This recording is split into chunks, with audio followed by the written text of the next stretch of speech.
বিদেশে অবস্থিত বাংলাদেশি দূতাবাস ও কনসুলেট অফিস থেকে রাষ্ট্রপতি মোহাম্মদ শাহাবুদ্দিনের ছবি সরানোর নির্দেশনা দিয়েছে পররাষ্ট্র মন্ত্রণালয়। ওই নির্দেশনা পাওয়ার পর এরই মধ্যে কয়েকটি দেশের বাংলাদেশি দূতাবাস থেকে রাষ্ট্রপতির ছবি সরিয়ে ফেলা হয়েছে। তবে কেন বা কী কারণে রাষ্ট্রপতির ছবি সরানো এই নির্দেশনা তা নিয়ে স্পষ্ট করে কেউ কিছু বলতে পারেনি। বেশ কয়েকটি দেশের বাংলাদেশি দূতাবাসে কথা বলেছে বিবিসি বাংলা। সেগুলোর মধ্যে কোনো কোনো দূতাবাস সরকারের মৌখিক নির্দেশনা পেয়েছে, কোনোটি সেই নির্দেশনা পায়নি। এমন নির্দেশনা দেওয়া হয়েছিল লন্ডনে বাংলাদেশে হাইকমিশনেও। লন্ডন হাইকমিশন সূত্র বিবিসি বাংলাকে জানিয়েছে, মন্ত্রণালয়ের এই নির্দেশনা পাওয়ার পর লন্ডন হাইকমিশনে থাকা রাষ্ট্রপতি মিস্টার শাহাবুদ্দিনের ছবি শুক্রবার রাতেই সরিয়ে ফেলা হয়েছে।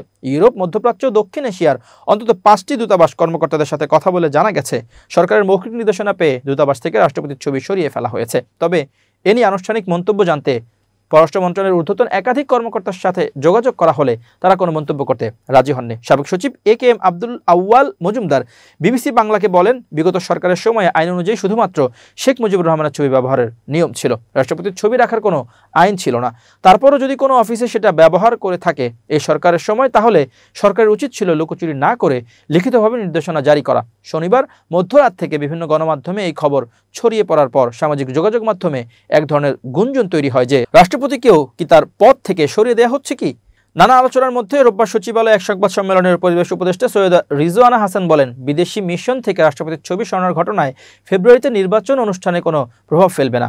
শেখ হাসিনা সরকার পতনের পর রাষ্ট্রপতিকে অপসারণের দাবিতে বিভিন্ন ব্যানারে বিক্ষোভ হলেও সাংবিধানিক সংকটের আশঙ্কা থেকে অধ্যাপক ইউনূসের সরকার সে পথে হাঁটেনি।